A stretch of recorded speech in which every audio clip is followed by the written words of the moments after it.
Hello there, Scorpio, and welcome to your January 2025 horoscope. Home is where the heart is. Truly, home is really, truly where the heart is. Because if you're not happy with where your life is at, you could live in the most luxurious of places, and ultimately, it's going to feel too restrictive. Ultimately, it'll feel like a prison.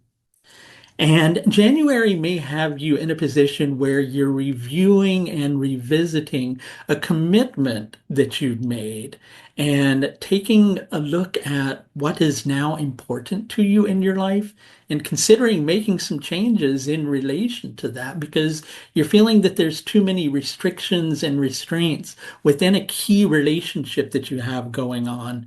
And you're in a position where, yeah, on one level, you'd like to find a solution that works for all parties involved, but you know deep down in your heart that ultimately you have to find a solution that's going to work for you. The problem is getting to that solution.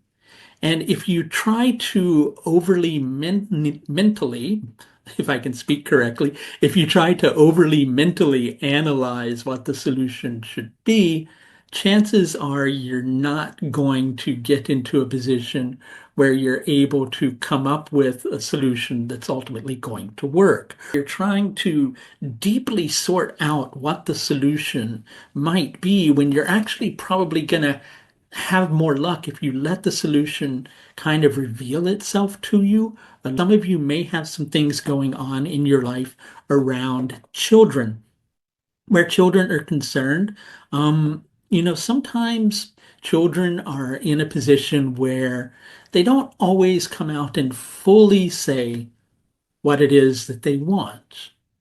And if we remember from when we're children, sometimes we used to do that too, because it's sometimes you find yourself in a position where you're hinting at it a little bit more rather than coming right out and saying what it is that you want. So if you're working with a child in relation to this particular process that we've been discussing around a key relationship and your home environment, chances are that the child is wanting something that they may not fully be able to relate to you. The change is due for you, one where you're setting up your life in a way that's feeling more stable for you. You'd like to know a little bit more about what the year holds in store for you. I do offer 2025 year ahead consultations scheduled just above.